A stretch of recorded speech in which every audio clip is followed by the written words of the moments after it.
نور کی برسات ہے برکت مہمان کی، نور کی برسات ہے برکت مہمان کی، آؤ ہم سمیٹ لیں یہ رحمت رمضان کی، آؤ ہم سمیٹ لیں یہ رحمت رمضان کی، آؤ ہم سمیٹ لیں یہ رحمت رمضان کی۔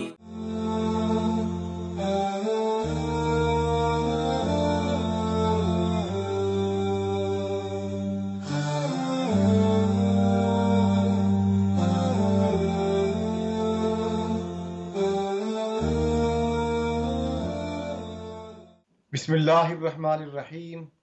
السلام علیکم ورحمۃ اللہ وبرکاتہ۔ محترم ناظرین، رحمت رمضان پروگرام کے ساتھ آپ کا میزبان ڈاکٹر حافظ محمد منیر الازہری آپ کے پیش خدمت ہے۔ رحمت رمضان پروگرام میں ہم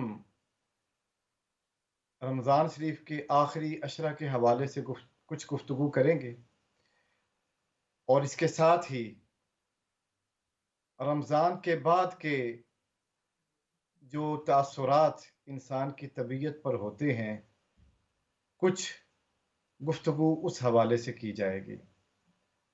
یاد رکھیے کہ آخری عشرہ میں یہ دعا اہل اسلام مانگتے ہیں، اللہم انک کریم تحب العفو فاعف عنا، اللہم انک کریم تحب العفو فاعف عنا۔ اے اللہ، تو معاف فرمانے والا ہے، تو معافی کو پسند فرماتا ہے، تو مجھے معاف فرما دے۔ رمضان شریف کا آخری عشرہ اپنے اندر بے شمار رحمتیں سمیٹے ہوئے ہے۔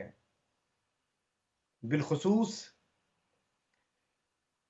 ان 10 دنوں میں 5 طاق راتیں اللہ رب العزت نے رکھی ہیں، اور یہ 5 طاق راتیں 21ویں کی رات ہو سکتی ہے، 23 کی رات ہو سکتی ہے، 25، 27 یا 29 کی رات ہو سکتی ہے۔ اس لیے حضور اکرم صلی اللہ علیہ وآلہ وسلم نے ارشاد فرمایا، تحروا لیلۃ القدر، کہ تم شب قدر کو آخری 10 راتوں میں تلاش کرو۔ تحروا لیلۃ القدر فی العشر الاواخر، تم لیلۃ القدر کو آخری 10 راتوں میں تلاش کرو۔ یہ بھی ہو سکتا تھا کہ اللہ کے رسول صلی اللہ علیہ وآلہ وسلم ایک ہی رات ارشاد فرما دیتے کہ تم 21 کی رات میں لیلۃ القدر کو تلاش کرو، تو 5 راتوں کا حکم کیوں دیا گیا؟ 5 راتوں کا حکم اس لیے دیا گیا تاکہ انسان محنت کرے اور اس کا جو جذبہ جستجو ہے اس کو مہمیز دی جا سکے۔ ان 5 راتوں میں وہ اپنے جذبہ تلاش کو، جذبہ جستجو کو بروئے کار لاتے ہوئے محنت کرے، ہر رات جا کے ایک ایک لمحہ کی قدر کرے، اسے محنت کی عادت پڑے۔ اللہ رب العزت نے ایک سوئے ہوئے انسان کو بیدار کرنے کے لیے، ایک سست انسان کو ایکٹیو کرنے کے لیے اس ارشاد کے اندر حکمت رکھی ہے، تاکہ آخری 10 دنوں میں جو 5 راتیں ہیں، ان 5 راتوں کو زندہ کیا جائے۔ سیدہ عائشہ صدیقہ رضی اللہ تعالی عنہا روایت کرتی ہیں کہ حضور اکرم صلی اللہ علیہ وآلہ وسلم جب آخری 10 دن آتے، آخری عشرہ آتا، تو آپ اپنی کمر کس لیتے، یعنی بھرپور تیاری کرتے، اور اس کے بعد آپ اپنے گھر والوں کو جگاتے، راتوں کو بیدار کرتے، گویا کہ نہ صرف خود عبادت کرتے بلکہ اپنے سارے گھر والوں کو اس عبادت کے اندر شامل فرماتے، اور فرماتے کہ آؤ مل کر عبادت کرتے ہیں۔ تو ان 10 راتوں میں اپنے گھر والوں کو اپنے ساتھ شامل کرنا، تاکہ وہ بھی اللہ کی عبادت کریں، تاکہ وہ بھی اس رحمت کی تلاش میں شامل ہو جائیں، یہ حضور اکرم صلی اللہ علیہ وآلہ وسلم کی سنت ہے۔ اس کے ساتھ ساتھ ناظرین یہ بھی ذہن میں رکھیے کہ یہ جو رحمت کا مہینہ ہے، یہ ہر ایک خوش نصیب کو ملتا ہے جس کے اندر ایمان کی حلاوت موجود ہوتی ہے، وگرنہ مہینہ آتا ہے اور چلا جاتا ہے، گزر جاتا ہے، ہم اس سے فائدہ نہیں اٹھا پاتے۔ فائدہ اسی کو ملتا ہے جس کے اندر ایمان کی حلاوت ہو، جو بڑے رسوخ کے ساتھ ایمان کی حالت میں روزہ رکھے اور روزہ رکھنے کے بعد پھر اس کے تقاضے پورے کرے۔ جب وہ تقاضے پورے کرتا ہے تو اللہ رب العزت اس کے سابقہ سارے گناہ معاف فرما دیتے ہیں۔ امام بخاری اور امام مسلم سیدنا ابو ہریرہ رضی اللہ تعالی عنہ سے روایت کرتے ہیں، عن النبی صلی اللہ علیہ وآلہ وسلم قال من صام رمضان ایمانا واحتسابا غفر له ما تقدم من ذنبه۔ سیدنا ابو ہریرہ رضی اللہ تعالیٰ عنہ کی روایت ہے کہ حضور اکرم صلی اللہ علیہ وآلہ وسلم نے ارشاد فرمایا، جس نے رمضان کا روزہ رکھا اس حالت میں کہ وہ پکا مومن تھا، وہ احتساباً، اور اس نے اپنی ذات کا احتساب کیا۔ احتساب سے کیا مراد ہے؟ احتساب سے مراد یہ ہے کہ اسے علم ہو کہ اس نے کتنے گناہ کیے ہیں اور کتنی نیکیاں کی ہیں۔ احتساب حساب سے ہے، شمار کرنا۔ وہ شمار کرے کہ اس نے اپنے سابقہ زندگی کے کتنے ایام، کتنی گھڑیاں، کتنے گھنٹے نیکی میں گزارے اور کتنے گھنٹے اس نے برائی کے اندر گزارے۔ اور جب وہ شمار کر لے، حساب کر لے، تو پھر وہ یہ عہد کرے کہ جتنی گھڑیاں میں نے برائی میں گزاری ہیں، آئندہ میں وہ ساری گھڑیاں نیکی میں گزارنے کی کوشش کروں گا، نیکی میں گزاروں گا۔ اس کو احتساب کہا جاتا ہے، اپنی ذات کا احتساب، محاسبہ نفس۔ تو حضور اکرم صلی اللہ علیہ وآلہ وسلم کا ارشاد مقدس کہ جس نے رمضان کے روزے ایمان کی حالت میں رکھے، اپنا احتساب کرتے ہوئے رکھے، غفر لہ ما تقدم من ذنبہ، اس کے سارے گناہ سابقہ معاف کر دیے جاتے ہیں۔ اس میں یہ بھی یاد رکھیں کہ سابقہ سارے گناہوں سے مراد وہ گناہ ہیں جو حقوق اللہ کے متعلق ہیں۔ البتہ وہ گناہ جو حقوق العباد سے متعلقہ ہوں وہ معاف نہیں ہوتے۔ جب تک وہ بندہ خود گناہ معاف نہ کرے اس وقت تک وہ گناہ معاف نہیں ہوتے۔ اس میں ماں باپ کے حقوق کے متعلق جو گناہ ہوتے ہیں، جب تک ماں باپ معاف نہیں فرمائیں گے اس وقت تک وہ گناہ معاف نہیں ہو سکتے۔ اسی طریقے سے اگر بیوی نے اپنے خاوند کے حق میں کوئی گناہ کیا یا خاوند نے بیوی کے حق میں کوئی گناہ کیا، یا بہن بھائیوں کا آپس میں اس قسم کی مس انڈرسٹینڈنگ ہو گئی، ایک دوسرے کے حق میں کوئی گناہ ہو گیا، تو جب تک وہ سب ایک دوسرے سے معافی نہ مانگیں گے تو وہ گناہ معاف نہیں ہوں گے۔ حدیث پاک میں جن گناہوں کا ذکر ہے وہ گناہ ہیں جو حقوق اللہ سے تعلق رکھتے ہیں۔ حقوق اللہ میں نماز آتی ہے، حقوق اللہ میں نوافل آتے ہیں، قرآن مجید کی تلاوت آتی ہے، صدقہ آ جاتا ہے جو اللہ تعالیٰ کی ذات کے لیے دیا جاتا ہے۔ تو یہ وہ چیزیں ہیں، یہ وہ حقوق ہیں، اگر اس میں کوئی کوتاہی ہو گئی، کوئی گناہ سرزد ہو گیا تو اللہ تعالیٰ معاف فرما دے گا۔ جب انسان روزے رکھتا ہے ایمان کی حالت میں اور اپنی ذات کا احتساب کرتے ہوئے تو پھر اس کے سابقہ سارے گناہ معاف ہو جاتے ہیں، اور یہ گناہ حقوق اللہ کے متعلق ہیں۔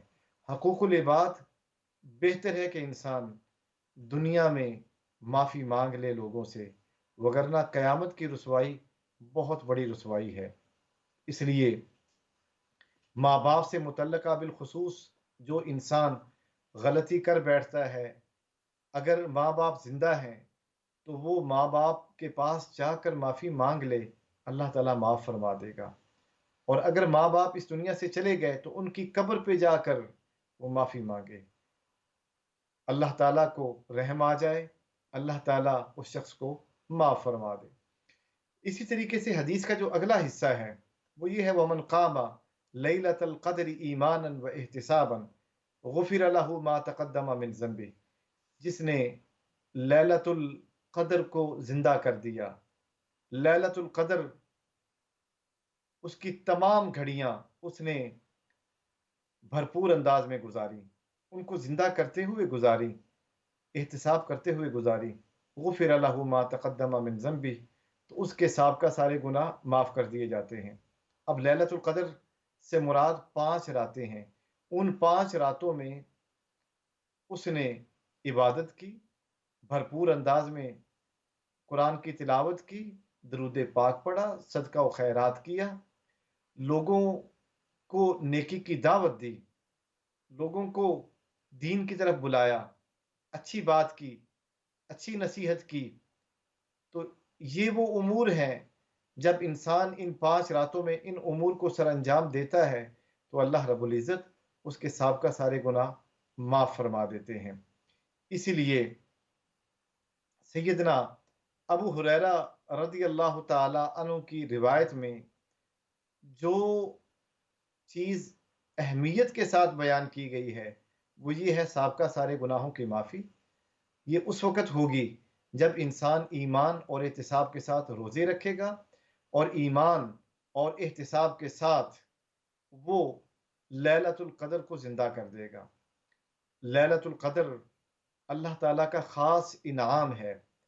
آج تیسری رات ہوگی جس میں لیلۃ القدر کو تلاش کیا جا سکتا ہے۔ پہلی 21 تھی، دوسری 23 بھی گزر گئی، آج 25 کی رات ہوگی۔ تو 25 کی رات میں انسان جاگے، تراویح کی نماز ادا کرے، تراویح کی نماز کی ادائیگی کے بعد انسان صلاۃ التسبیح پڑھے، صلاۃ التسبیح کے بعد قرآن کی تلاوت کرے، ذکر اذکار کرے، احادیث پڑھے، بخاری شریف میں جو آداب کا چیپٹر ہے اس کو پڑھنے کی کوشش کرے۔ ریاض الصالحین بڑی اچھی کتاب ہے، امام نووی رحمۃ اللہ تعالی علیہ کی، اس کتاب میں اخلاق کا، آداب کا، معاشرت کا جو چیپٹرز ہیں ان کو پڑھنے کی کوشش کرے، کیونکہ اس وقت ہمیں جس تربیت کی ضرورت ہے وہ تربیت ہمیں رسول کریم علیہ الصلاۃ والسلام کے اخلاق سے حاصل ہو سکتی ہے۔ اس لیے کوشش کرے کہ احادیث بہت زیادہ پڑھے، کیونکہ احادیث سے قرآن مجید کی تفسیر ممکن ہے۔ اگر قرآن مجید کو صحیح سمجھنا ہے تو پھر حدیث پاک کا مطالعہ از بس ضروری ہے، کیونکہ حضور اکرم صلی اللہ علیہ وآلہ وسلم ہی وہ واحد شخصیت ہیں جو قرآن کی تفسیر بیان کر سکتے ہیں، اور آپ نے قرآن کی تفسیر بیان کی اور صحابہ کرام نے آپ سے قرآن کی تفسیر سنی احادیث کی صورت میں۔ آج وہی احادیث کا ذخیرہ ہمیں قرآن کی تفسیر پیش کرتا ہے، اور سیدنا ابو ہریرہ رضی اللہ تعالی عنہ وہ صحابی ہیں جن سے احادیث کا 3rd حصہ جو ہے وہ بیان ہوتا ہے۔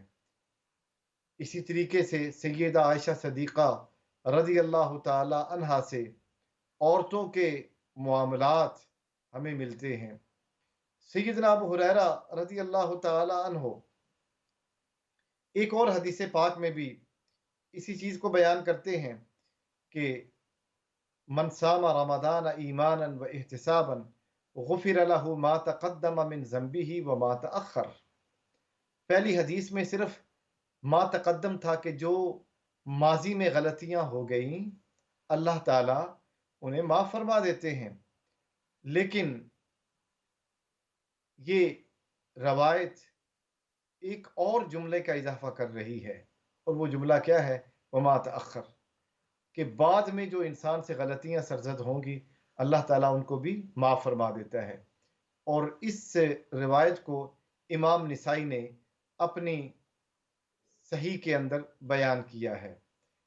امام نسائی رحمۃ اللہ تعالی علیہ اس ورڈنگ کو لے کے آ رہے ہیں، من صام رمضان ایمانا و احتسابا غفر له ما تقدم من ذنبه وما تأخر، جس نے رمضان کے روزے اس حالت میں رکھے کہ وہ مومن تھا، اپنا احتساب کر رہا تھا، اس کے ماضی کی غلطیاں اور گناہ بھی معاف کر دیے جاتے ہیں، اور مستقبل میں اس سے جو سرزد ہوگا وہ بھی معاف کر دیا جائے گا۔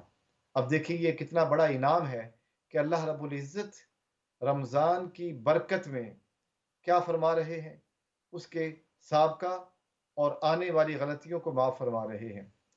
اس لیے ایک اور حدیث پاک اس ضمن میں بیان کرنا فائدے سے خالی نہ ہوگا، اور وہ حدیث پاک کیا ہے کہ حضور اکرم صلی اللہ علیہ وآلہ وسلم نے ارشاد فرمایا کہ جس نے رمضان کے روزے رکھے اور رمضان کے روزے کے بعد 6 روزے شوال کے رکھے تو گویا کہ اس نے پورے سال کے روزے رکھے ہیں۔ تو انسان ہمیشہ روزے کی حالت میں رہنا چاہتا ہے۔ اللہ تعالیٰ ارشاد فرماتے ہیں، حدیث قدسی ہے کہ تخلقوا باخلاق اللہ، اللہ تعالیٰ کے اخلاق کو اپنا لو۔ اللہ کا اخلاق کیا ہے؟ اللہ تعالیٰ کا اخلاق رحمت کرنا ہے۔ ناظرین تھوڑی ہی دیر میں آپ کال کر سکتے ہیں اور اپنے سوالات پوچھ سکتے ہیں۔ آپ کے سوالات کے جوابات قرآن و حدیث کی روشنی میں دیے جائیں گے۔ تھوڑی ہی دیر میں سکرین پر آپ کو دکھائی دے گا ہمارا لائیو نمبر، آپ اس نمبر سے ہمیں کال کر سکتے ہیں، اور رمضان شریف کے حوالے سے، آخری عشرہ کے حوالے سے، اور پھر صدقہ فطر کے حوالے سے، دیگر جو مسائل جو رمضان سے متعلقہ ہیں آپ وہ پوچھ سکتے ہیں۔ انشاءاللہ آپ کے سوالات کے جواب قرآن و حدیث کی روشنی میں دیے جائیں گے۔ تو اللہ رب العزت نے حدیث قدسی کے اندر ارشاد فرمایا، جو اللہ کے رسول صلی اللہ علیہ وآلہ وسلم ارشاد فرما رہے ہیں کہ جس نے رمضان کے روزے رکھے اور رمضان کے روزے کے بعد پھر اس نے شوال کے 6 روزے رکھے تو گویا کہ اس نے پورے رمضان کے روزے پورے سال کے روزے رکھ لیے۔ اور اللہ تعالیٰ کا حدیث قدسی کے اندر ارشاد ہے کہ اپنے آپ کو اللہ کی صفات کے ساتھ مزین کرو، آراستہ کرو، تخلقوا باخلاق اللہ۔ اب اللہ کی صفت کیا ہے؟ رحمت کرنا۔ اللہ کی صفت کیا ہے؟ معاف کر دینا۔ اللہ کی صفت کیا ہے؟ سخاوت کرنا۔ اللہ کی صفت کیا ہے؟ دوسروں کو دینا۔ اللہ کی صفت کیا ہے؟ دوسروں سے جوڑ کے رہنا۔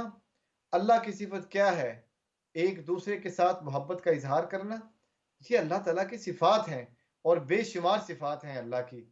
اللہ تعالیٰ چاہتے ہیں کہ میرے بندے میری صفات کو اپنا لیں، لیکن ہم کس طریقے سے اللہ کی صفات کو اپنا سکتے ہیں اس کا طریقہ بھی بتا دیا کہ دیکھیے رمضان کا مہینہ وہ واحد مہینہ ہے کہ جب تم کھاتے نہیں ہو، جب تم پیتے نہیں ہو، 12 گھنٹے، 15 گھنٹے، 18 گھنٹے، یہ میں نے مختلف اوقات اس لیے بیان کیے ہیں کہ مختلف ممالک میں مختلف اوقات کے ساتھ روزہ نبھایا جاتا ہے۔ بعض ملکوں میں 15 گھنٹے، بعض ملکوں میں 17 گھنٹے، 18 گھنٹے، اور بعض ممالک میں 19 گھنٹے تک روزہ چلا جاتا ہے۔ تو ان اوقات میں انسان کھانے پینے سے مبرہ ہوتا ہے، گویا کہ اس کی طبیعت میں اہلیت اور استعداد پیدا ہو جاتی ہے کہ وہ اللہ تعالیٰ کی صفات کو اپنا لے، اور جب وہ اللہ تعالیٰ کی صفات کو اپنا لیتا ہے تو پھر وہ لوگوں کے لیے اللہ کا خاص بندہ بن جاتا ہے۔ اب اسے کہا جا سکتا ہے کہ یہ خلیفۃ اللہ فی الارض، یہ اللہ تعالیٰ کا خلیفہ ہے اللہ تعالیٰ کی زمین میں۔ اللہ نے انسان کو اپنا خلیفہ بنایا ہے اس زمین میں، تو یہ خلافت تب ممکن ہوگی کہ جب وہ اللہ کی صفات کو اپنی ذات کا مظہر بنا لے گا۔ تو اللہ رب العزت نے ارشاد فرمایا کہ جب تم میری صفات کو اپنا لو گے تو میں تمہیں اپنا خلیفہ نامزد کر دوں گا، میں تمہاری خلافت کا اعلان کر دوں گا کہ دیکھو یہ ہے میرا خلیفہ۔ اور پھر انسان جب زمین پہ چلتا ہے تو اس کی نشانی کیا ہوتی ہے؟ اس کی نشانی یہ ہے جس کو سورہ